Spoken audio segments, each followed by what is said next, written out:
முருகா சரணம். நாவில் சரஸ்வதி நற்றுணையாக காக்க காக்க கனகவேல் காக்க. எல்லாருக்கும் வணக்கம். நான் அனிதா பேசுகிறேன் யூகேலேருந்து. எல்லோரும் எப்படி இருக்கீங்க? நான் நல்லா இருக்கேன். இன்றைக்கி ஒரு முக்கியமான ஒரு வீடியோ, பவர் பேக்ட் வீடியோ அப்படின்னு சொல்லணும். நீங்கள் தம்ப்நெயில்ல ஆல்ரெடி பார்த்துருப்பீங்க. 21 நாட்கள் பவர்ஃபுல் வேல்மாறல் பாராயணம், மெயினாக தைப்பூசத்துக்காக. நான் இந்த வீடியோவை ஜனவரி 21 பப்ளிஷ் பண்ணுறேன். ஒரு வேளை இன்றைக்கி பார்க்குற மாதிரி இருந்தாலும் சரி, இல்லை 22 மேலே பார்க்குற மாதிரி இருந்தாலும் சரி, இல்லை தைப்பூசம் முடிஞ்சு தான் பார்க்குறீங்க அப்படின்னாலும் சரி, நீங்கள் அதுக்காக வரி பண்ணிக்க வேணாம். நான் இது மெயினாக போஸ்ட் பண்ணுறது தைப்பூசத்தை ஒட்டி 21 நாள் விரதம் மற்றும் பாராயணம் அதுக்காக தான். ஆனால் அது அவங்களால அந்த டைமில் இந்த வீடியோ நீங்கள் பார்க்கலைனாலும் நீங்கள் கவலைப்படாதீங்க. இது எப்படி பண்ணுறது அப்படிங்கிறது நான் வீடியோவில் போக போக சொல்கிறேன். ஸோ அதே மாதிரி நம்ம வீடியோக்குள்ளே போகிறதுக்கு முன்னாடி நாளைக்கு ரொம்ப ஒரு மனசை உருக்கிற மாதிரி ஒரு வீடியோ இன்றைக்கி. அதை நான் கேட்டுட்டு ஒரு 1/2 மணி நேரம் அதுலேருந்து வெளியே வரவே முடியல. ஸோ நாளைக்கு அதை மிஸ் பண்ணிடாதீங்க. அதுவும் நம்ம சேனலில் வர எந்த ஒரு மிராக்கிள் வீடியோவும் சரி, முக்கியமான நல்ல உபயோகமான வீடியோ அதையும் மிஸ் பண்ணாமல் இருக்கணும்னா நீங்கள் மறக்காமல் சப்ஸ்கிரைப் பண்ணிக்கோங்க. வீடியோவுக்கு நீங்கள் கண்டிப்பாக ஒரு லைக் போட்டுக்கலாம். போட்டுட்டு இப்போ நம்ம வீடியோவை ஸ்டார்ட் பண்ணலாம். இப்போது நாளைக்கு 22 ஆரம்பித்தா தைப்பூசம் பிப்ரவரி 11 சரியாக 21 நாள் தைப்பூசத்து அன்னைக்கு முடியுது. ஸோ இது எப்படின்னா, நம்ம வேல்மாறல் பாராயணம் பற்றி நிறைய பேசியிருக்கோம். அட்லீஸ்ட் ஒரு 50 வீடியோவாவது நம்ம போட்டு பார்த்துருக்கோம். நம்ம வேல்மாறல் பாராயணம் ஒரு வெவ்வேறு வழிகளில் பண்ணலாம். இந்த பர்டிகுலர் வீடியோ, இந்த ஒரு 21 நாள் பாராயணம் எதுக்கு அப்படின்னா, இது விரதம் பாராயணம் எப்படி வேணால் சொல்லலாம். இந்த விரதம் எதுக்கு அப்படின்னா, உங்களுடைய வேண்டுதல் ரொம்ப ஒரு தீவிரமான வேண்டுதல். பெரிய விஷயம் நடக்கணும், கல்யாணம் நடக்கணும், குழந்தை பிறக்கணும், உடம்புல இருக்கிற வியாதியெல்லாம் போகணும், நிம்மதி கிடைக்கணும், இல்லை சொந்த வீடு வாங்கணும், விற்கணும், இடம் வாங்கணும், இது மாதிரி குழந்தைங்களோட படிப்பு எப்படி எல்லாம் பெரிய நமக்கு இதெல்லாம் தானே வாழ்க்கையில் முக்கியமான விஷயங்கள் இல்லையா? ஸோ இந்த மாதிரி பெரிய பெரிய வேண்டுதல்கள் நிறைய ரொம்ப நாளாக நடக்காமல் இருக்குது அப்படின்னா, நீங்கள் இந்த 21 நாள் பாராயணத்தை ஒரு பவர்ஃபுல்லாக ஒரு தீவிரமாக்கி எப்படி இந்த விரதத்தை எடுக்கலாம் அப்படின்னு சொல்லிட்டு நான் சொல்கிறேன். ஸோ நம்ம என்ன பண்ணணும், நாளைக்கு ஆரம்பித்து தைப்பூசம் முடிய வரைக்கும் சரியாக 21 நாள். இது இப்போ லேடிஸ்க்கு கண்டிப்பாக இதில் ஒரு தடங்களும் வரும். அதுக்கும் என்ன பண்ணலாம் அப்படின்னு சொல்கிறேன். ஏன்னா நமக்கே உரிய அந்த பீரியட்ஸ் ஒரு விஷயம் இந்த 21 நாளில் வரும்போது என்ன பண்ணுறது அப்படிங்கிறது நம்ம பார்க்கலாம். ஸோ இது உங்களுடைய வேண்டுதலோட தீவிரத்தை இது மிக ஒரு என்ன சொல்கிறது, ஒரு என்னெல்லாம் பண்ணால் இது ரொம்ப பவர்ஃபுல்லாக இருக்கும் அப்படின்னு என்னை பொறுத்தளவுக்கு நான் நினைக்கிறேனோ அப்படி சொல்கிறேன். இதில் முடியாதவங்க முடியாத விஷயத்தை நீங்கள் ஸ்கிப் பண்ணிவிட்டு அதுக்கு ஆல்டர்னேட்டாகவும் நான் போக போக சொல்கிறேன். நீங்கள் ஆல்டர்னேட்டாக டைமிங்கோ அல்லது பூஜை முறைகளோ நீங்கள் கண்டிப்பாக பண்ணலாம். இப்போது இந்த 21 நாளும் நம்ம இந்த விரதத்தை பிரம்ம முகூர்த்தத்தில் பண்ண போகிறோம். பிரம்ம முகூர்த்தத்தில் அப்படின்னா அது 3 மணி 4 மணி அப்படிங்கிற மாதிரி கிடையாது. அட்லீஸ்ட் நம்ம வேல்மாறல் பாராயணம் நம்ம வாய் விட்டு படிக்கிற டைம் பார்த்திங்க அப்படின்னா காலையில் 6 மணிக்கு முன்னாடியே முடிக்கிற மாதிரி பார்த்துக்கோங்க.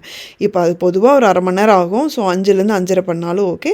அட்லீஸ்ட் 6 மணிக்கு முன்னாடி உங்கள் பாராயணம் முடிகிற மாதிரி பார்த்துக்கோங்க. ஸோ நம்ம ஒரு 4:30 எழுந்திருக்க வேண்டியதாக இருக்கும்.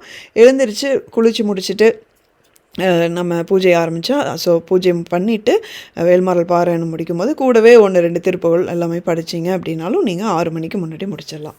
ஸோ நீங்கள் இந்த 21 நாளும் என்னால் 4:30 மணிக்கு எந்திரிக்க முடியும் காலையில் அப்படின்னா கண்டிப்பாக தயவுசெய்து இது முயற்சி பண்ணுங்கள். பிரம்மமுகூர்த்த பூஜைக்கு உரிய பவர் நமக்கு எல்லாருக்குமே தெரியும். இப்போது இல்லை என்னால் முடியாது, நான் வேலைக்கு போகிறேன், இந்த மாதிரி உடம்பு பிரச்சனை இருக்குது இப்படிங்கிறது நிறைய பேருக்கு நான் உட்பட நிறைய பேருக்கு அந்த பிரச்சனை இருக்குது. முடியாதவங்க எவ்வளோ முடியுமோ அவ்வளோ சீக்கிரம் காலையில் எழுந்திரிச்சு பண்ணுங்கள். உங்களால் பிரம்ம முகூர்த்தத்தில் பண்ண முடியலன்னா சரி. இப்போது என்ன பண்ணணும், எப்பவும் போல் நம்ம முருகப்பெருமானுக்கு ஒரு விளக்கு, அது நெய் விளக்காக இருந்தால் மிகவும் சிறப்பு. இல்லை அப்படின்னா சுத்தமான நல்லெண்ணெயில் விளக்கு, கண்டிப்பாக கூடவே பிள்ளையாருக்கும் உங்கள் குலதெய்வத்துக்கும் சேர்ந்து இன்னொரு விளக்கு. நான் 2 விளக்கு இல்லாமல் நம்ம எப்பயும் ஒற்றை விளக்கு எப்பயும் ஏற்றதை விட 2 விளக்கு வச்சு தான் நம்ம எந்த ஒரு பூஜையும் பண்ணணும். இது நான் எல்லா விரதத்துலையும் இது ரிப்பீட் பண்ணிகிட்டே தான் இருக்கேன்.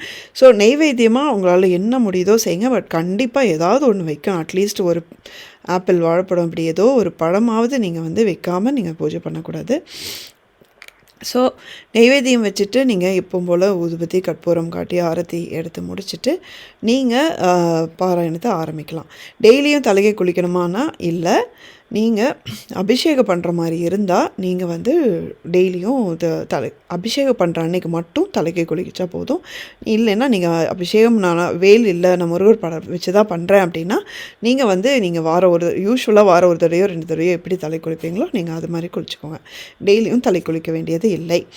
அப்புறம் இப்போது நீங்கள் முருகர் படம் வச்சுருந்தா ஓகே, அபிஷேகம் பற்றி நம்ம பேச வேண்டியதில்லை. ஆனால் நிறைய பேர் இப்போ வேல் நம்ம வீட்டில் வச்சுருக்கோம். நீங்கள் முடிஞ்சால் 21 நாட்களும் வேலுக்கு அபிஷேகம் பண்ண முடியுமான்னு பாருங்கள்.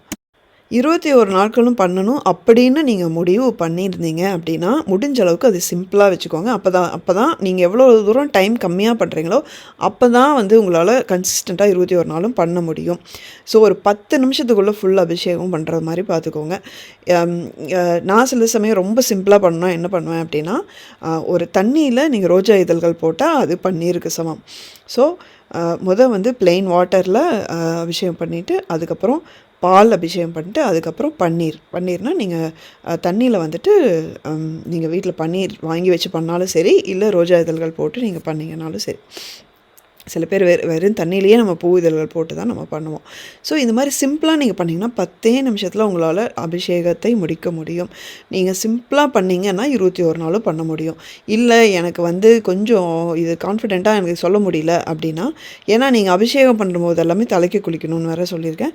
ஸோ நீங்கள் வந்து அப்படி எல்லா நாளும் அபிஷேகம் பண்ணணும்னு முடிவு பண்ணிங்கன்னா எல்லா நாளும் நீங்கள் தலை குளிக்காமல் செவ்வாய் வெள்ளி குளிச்சுட்டு மீதி நாள் அட்லீஸ்ட் தலையில் வந்து தண்ணி தெளிக்கவாது செய்யுங்க அபிஷேகம் பண்ணுறதுக்கு முன்னாடி. அதே மாதிரி இது வந்து அபிஷேகம் சம்மந்தப்பட்டது. இதில் ஏதாவது நீங்கள் கேள்வி இருந்தாலும் கமெண்ட் பாக்ஸில் போடுங்க. அப்புறம் நம்ம எப்போவுமே நம்ம ஒரு பாராயணம் பண்ணும்போது நம்ம என்ன சொல்லுவோம் அப்படின்னா, நீங்கள் கண்டிப்பாக இப்போ 48 நாள் விரதம் எடுக்கிறீங்கன்னா 48 நாளும் நீங்கள் வந்து நான்வெஜ் சாப்பிடக்கூடாதுன்னு நான் எப்பவுமே சொல்லுவேன். ஆனால் வீட்டில் இருக்கிறவங்களுக்கு பண்ணலாம் அப்படின்னு சொல்லுவேன். இப்போ நீங்கள் வந்து காலையில் பூஜை முடிச்சுட்டு குக் பண்ணுங்கள், அப்புறம் அடுத்த நாள் பண்ணுறதுக்குள்ளே நீங்கள் வீடெல்லாம் சுத்தம் பண்ணிடுங்க அப்படின்னு சொல்லிட்டு நான் யூஸ்வலாக சொல்கிறது தான். ஆனால் உங்களுடைய வேண்டுதல் இன்னும் எனக்கு இந்த விரதமும் பாராயணம் நான் ரொம்ப தீவிரமாக பண்ண போகிறேன் அப்படிங்கிற பட்சத்தில் நீங்கள் 21 நாட்களும் வீட்டில் நான்வெஜ் சமைக்காமல் இருக்க முடியுமான்னு முயற்சி பண்ணுங்கள்.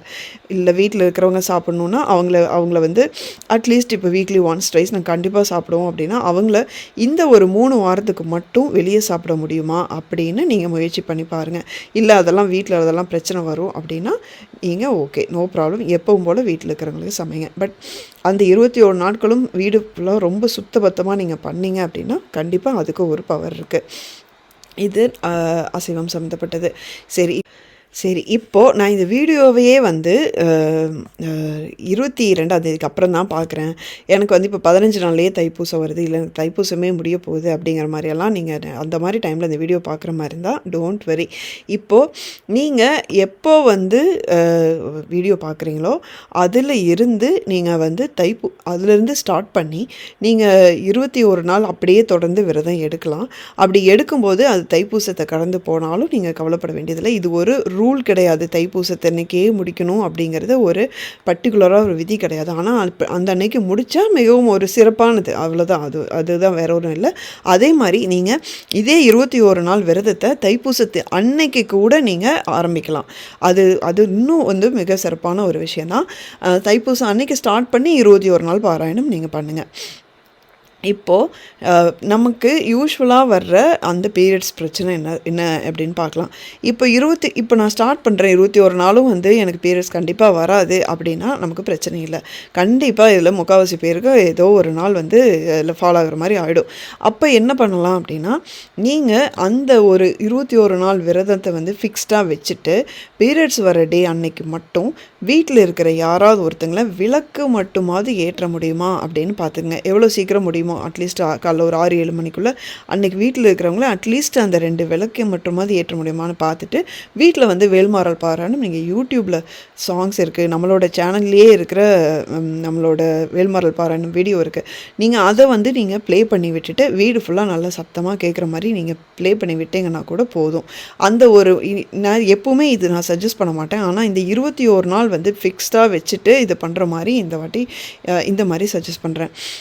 ஸோ நம்ம பீரியட்ஸ் போது பூஜை அறைக்கிட்ட போய் நம்ம விளக்கேற்றி கீழே உட்காந்து படிக்க முடியாது. தவிர நீங்கள் வந்து வீட்டில் இருக்கிறவங்கள விளக்கேற்ற சொல்லிவிட்டு வேல்மாறல் பாராயணம் டிவிலையோ அல்லது ஃபோன்லேயோ சவுண்டாக நீங்கள் போட்டு விட்டுட்டு நீங்கள் கூடயே மனசுக்குள்ளே படிங்க. அது தப்பே இல்லை. நீங்கள் பெட்ரூம்லேயோ எங்கே வேணால் ஹால்லையோ எங்கே உட்காந்துட்டு படிக்கிறது முடிஞ்சாலும் சரி, நீங்கள் அது படிக்கலாம். அது வந்து தப்பே இல்லை. அது பூஜை அறையில் உட்காந்து நம்மளால் ப்ராப்பராக செய்ய முடியாது, தவிர இது கண்டிப்பாக பாசிபிள். அப்புறம் இன்னொரு முக்கியமான விஷயம் என்ன அப்படின்னா, நீங்கள் இந்த 21 நாளில் எவ்வளவு முடியுமோ அவ்வளோ வாட்டி ஏதோ ஒரு கோயில் பக்கத்து இருக்கிற சின்ன கோயிலாக இருந்தாலும் பரவாயில்ல, ஒரு பிள்ளையார் கோயிலாக இருந்தால் கூட பரவாயில்ல, நீங்கள் போயிட்டு வாங்க. அட்லீஸ்ட் நீங்கள் விரதத்தை ஸ்டார்ட் பண்ணுற அன்றைக்கும் சரி, தைப்பூச அன்னைக்கு, செவ்வாய் வெள்ளி, முக்கியமான நாள் கிருத்திகை, சஷ்டி திதி, இந்த மாதிரி முக்கியமான முருகருக்கு விசேஷமான நாட்களில் வந்து கண்டிப்பாக பக்கத்தில் இருக்கிற கோயிலுக்கு போயிட்டு வாங்க. அதாவது நான் ரொம்ப காம்ப்ளிகேட் பண்ணிக்காதீங்க. உங்களுக்கு அதை நான் சொன்ன மாதிரி உங்கள் தெருவோரத்துலேயே வந்துட்டு உங்கள் தெருவிலேயே ஒரு சின்ன பிள்ளையார் கோயில் இருக்குது அப்படின்னா கூட ஓகே, ஏதோ ஒரு கோயில் வந்து கண்டிப்பாக நீங்கள் வந்து போயிட்டு வாங்க. எவ்வளோ முடியுதோ அவ்வளோ போயிட்டு வாங்க.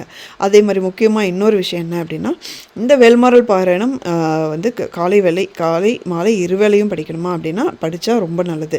சாயந்தரமும் வந்து நீங்கள் ஒரு 5 மணிக்கு மேலே 6 மணி வாக்கில் நீங்கள் விளக்கேற்றிட்டு திருப்பியும் ஒரு தடவை பாராயணம் பண்ணால் அது ரொம்ப ரொம்ப ரொம்ப நல்லது. எப்போவுமே காலையில் படிக்கிறது வந்து அது ஒரு வகையான ஒரு பவர் இருக்கும். சாயந்தரம் அது படிக்கும்போது பார்த்திங்க அப்படின்னா அதிலிருந்து ஆரம்பித்து நீங்கள் அடுத்த நாள் காலையில் வரைக்கும் ரொம்ப பீஸ்ஃபுல்லாக இருக்கும். இதை பற்றி நம்ம ரொம்ப 6 மாதத்துக்கு முன்னாடியே வந்து ரொம்ப டீட்டெயிலாக வீடியோ போட்டிருக்கேன். அதில் வந்து மிகப்பெரிய ஒரு விஷயம் இருக்குது. சாயந்தரம் பண்ணும்போதும் இல்லை என்னால் வந்து ரொம்ப கஷ்டம், எனக்கு குழந்தையெல்லாம் வச்சுட்டு ரொம்ப கஷ்டம், வேலைக்கு போயிட்டு நான் வரும்போதே லேட்டாக தான் வருவேன், ஸோ காலையில் கூட மேனேஜ் பண்ணிவிடுவேன், சாயந்தரம் பண்ண முடியாதுன்னா நோ ப்ராப்ளம், விட்டுருங்க. நீங்கள் நைட்டு தூங்குறதுக்கு முன்னாடி வேல்மாறல் பாராயணம் நீங்கள் வந்து அப்படியே யூடியூப்பில் போட்டு கேட்டுட்டு அப்படியே வந்து அதுக்கப்புறம் நீங்கள் தூங்க போங்க. அது அட்லீஸ்ட் அது கூட ஒரு பவர்ஃபுல்லான ஒரு விஷயந்தான். ஆனால் அட்லீஸ்ட் நீங்கள் நைட்டு எவ்வளோ நேரமானாலும் சரி, அது சாமிக்கு திரும்பியும் ஒரு விளக்கு ஏற்றிட்டு நீங்கள் வந்து ஒரு சின்னதாக ஒரு பூஜை பண்ணிவிட்டு அதுக்கப்புறமா நீங்கள் தூங்க போங்க. ஈவினிங் பண்ணுறது நல்லது, பட் எல்லாருனாலையும் முடியாது, எனக்கு நல்லாவே தெரியும். அதனால் உங்களால் எப்போ முடியுதோ அந்த டைமில் வந்து ஒரு விளக்கு ஏற்றி சாமி கும்பிடுங்க கண்டிப்பாக. ஸோ இப்போது நமக்கு மற்ற விஷயங்கள் எல்லாம் வரும், இடவு இடைஞ்சல் இது மாதிரி விஷயங்கள்லாம் நமக்கு வரும். அது இல்லாமல் நீங்கள் வந்து தவிர்க்கிறது தான் நல்லது. நீங்கள் வந்து இல்லை ரொம்ப இப்போ கண்டோலன்ஸே வந்து கொஞ்சம் டிஸ்டன்ட் ரிலேட்டிவாக இருக்கும், இல்லை ரொம்ப ரொம்ப க்ளோஸ் ரிலேட்டிவாக இருக்கும்போது நம்மளால் அவாய்ட் பண்ண முடியாது அப்படின்னா நீங்கள் வேறு வழியே இல்லை அப்படிங்கிற பட்சத்தில் நீங்கள் வந்து அந்த விரதத்தை அதோடு நீங்கள் ஸ்கிப் பண்ணிவிட்டு அந்த தீட்டெல்லாம் முடிஞ்சதுக்கப்புறமா நீங்கள் கன்டினியூ பண்ணி 21 நாள் முடிங்க. முடிஞ்சால் அவாய்ட் பண்ணுங்கள். நீங்கள் அந்த 21 நாள் முடிஞ்சதுக்கப்புறம் கொஞ்சம் வந்து நெருங்கின சொந்தம் கிடையாது அப்படிங்கிற மாதிரி விஷயத்தெல்லாம் வந்து நீங்கள் சொல்லிவிடுங்க. இது மாதிரி நான் ஒரு விரதம் இருக்கேன், நான் லேட்டாக தான் வர முடியும் அப்படிங்கிற மாதிரி நீங்கள் எக்ஸ்பிளைன் பண்ணிவிடுங்க. ஏன்னா முடிஞ்ச அளவுக்கும் இதை ஃபிக்ஸ்டாக 21 நாளும் அதே விடாமல் பண்ணுறது நல்லது அப்படின்னு நான் நினைக்கிறேன். அதுக்காக சொல்கிறேன். அதே மாதிரி பதிகங்கள் என்னெல்லாம் படிக்கலாம் அப்படின்னா, கண்டிப்பாக ஆஃப்கோர்ஸ் இது வேல்மாறல் பாராயணம் ஒட்டிய விரதம் தான். ஸோ வேல்மாறல் பாராயணம் பண்ணணும். இது இல்லாமல் நான் வந்து தை மாதத்துக்கே உரிய தைப்பொங்கல் ஆரம்பித்து எப்போ வேணால் படிக்கிற மாதிரி சரணகமல ஆலயத்தில் அப்படிங்கிற அந்த திருப்புகள் பற்றி நான் சொல்லியிருந்தேன். ஸோ அந்த திருப்புகள் வந்து நம்ம என்னென்ன வேணுமோ அனைத்தையும் கொடுக்கக்கூடிய ஒரு திருப்புகள். அது வந்து தை மாதத்துக்கு மட்டும் இல்லை, நீங்கள் வருஷம் ஃபுல்லாகவே படிக்கலாம். ஏன்னா ஒரு திருப்புகள் படிக்க ஒரே 1 நிமிஷம் தான் ஆகும். அதனால் வந்து நீங்கள் உங்களோட லிஸ்ட்டில் வந்து கண்டிப்பாக அதை சேர்த்திக்கோங்க. ஸோ இந்த ஒரு 21 நாளும் அந்த திருப்புகள் படிங்க அப்படின்னு சொல்லி வேண்டிக்கிறேன். ஒருவேளை உங்களுடைய வேண்டுதல் வந்து இப்போ கல்யாணம் சம்மந்தப்பட்டது அப்படின்னா கண்டிப்பாக விரல்மாறனின் திருப்புகள் வீடியோவில் சொல்லியிருக்கோம், கல்யாணத்துக்கு என்ன திருப்புகள்னு. அந்த திருப்புகள் நீங்கள் படிக்கலாம். இல்லை இருமல் ரோக வந்து நோய்களுக்காக படிக்கலாம். வேறு என்ன, இன்னும் வந்து நம்மளோட திருப்புகள் வீடியோவில் வந்து நிறைய சொல்லியிருக்கோம், ஒவ்வொரு பிரச்சனைக்கும் ஒவ்வொரு திருப்புகள் வந்து சொல்லியிருக்கோம். அந்த நீங்கள் வந்து ரெஃபரன்ஸாக எடுத்துக்கலாம். உங்களுடைய வேண்டுதலுக்கு எந்த திருப்புகள் சூட்டபுளாக இருக்குமோ அட்லீஸ்ட் ஒரு திருப்புகள் கூட படிங்க. இல்லை எனக்கு வந்து பர்டிகுலராக வேண்டுதல் எதுவும் இல்லை, பட் முருகப்பெருமானோட அந்த அருளும் அவருடைய கருணை எனக்கு அது இருந்தால் போதும் அப்படின்னா உங்களுக்கு என்ன திருப்புகள் பிடிக்குதோ அதை வந்து நீங்கள் கண்டிப்பாக அட்லீஸ்ட் ஒரு திருப்புகளாவது வேல்மாறல் கூட சேர்ந்து படிங்க. கந்தர் அலம்பூதி, கந்தர் அலங்காரம், கந்தசஷ்டி கவசம், இப்படி நிறைய பேர் ரெகுலராக படிக்கிறவங்க எனக்கு தெரிஞ்ச நிறைய பேர் படிக்கிறீங்க. அது வந்து டைம் இருந்தால் நீங்கள் வந்து ரெகுலராக எப்பவும் போல் அது படிங்க. இப்போது உங்களுக்கு ஒரு கேள்வி வரலாம், நான் வந்து ஆல்ரெடி 48 நாள் விரதம் எடுத்துகிட்ருக்கேன், அப்போ வந்து என்ன பண்ணுறது அப்படின்னா, அந்த 48 நாள் விரதம் வேல்மாறல் சேர்ந்து நீங்கள் படிக்கிறீங்க அப்படின்னா அதுவே ஆப்வியஸ்லி இது கவர் ஆகிடும். இல்லை அப்படின்னா இந்த 21 நாள் வந்து நீங்கள் வேல்மாறல் பாராயணம் இந்த பிரம்மமுகூர்த்தத்தில் எந்திரிச்சு வேல்மாறல் பாராயணம் பண்ணும்போது கண்டிப்பாக அந்த 48 நாளோட இது இன்க்ளூட் ஆயிரும். அதனால் வந்து நீங்கள் அது கன்ஃபியூஸ் பண்ணிக்க வேண்டாம். அந்த 48 நாள் விரதம் ஓகே, அந்த டைமிங் நான் வேறு மாதிரி ஃபாலோ பண்ணுறேன், அது நான் ஒரு திருப்புகழ் தான் படிக்கிறேன், ஒரு கந்தசஷ்டி கவசம் தான் படிக்கிறேன், அப்போ நான் இந்த 21 நாள் பண்ணால் அதில் கணக்கில் சேர்த்திக்கலாமா? சேர்த்திக்கலாம். இந்த 21 நாள் நீங்கள் வேல்மாறல் படிக்கும்போது அந்த ஒரு திருப்புகளோ கந்தசஷ்டி கவசமோ சேர்த்து நீங்கள் படிச்சிங்க அப்படின்னா அந்த 48 நாள்லேயே இந்த 21 நாளும் சேர்ந்துடும். இல்லை எனக்கு வந்து கன்ஃபியூஸ் ஆகுது அப்படின்னா நீங்கள் வந்து அந்த 48 நாள் என்ன பிளான் பண்ணணும்னு பண்ணிட்டுருக்கீங்களோ அதை மட்டும் கன்டினியூ பண்ணுங்கள். இதில் கேள்வியில் இருந்தால் கண்டிப்பாக கமெண்ட் பண்ணுங்கள், நான் ரிப்ளை பண்ணுறேன். அதே மாதிரி மறக்காமல் சப்ஸ்கிரைப் பண்ணிக்கோங்க. அடுத்த வீடியோவில் பார்க்குற வரைக்கும் முருகா சரணம்.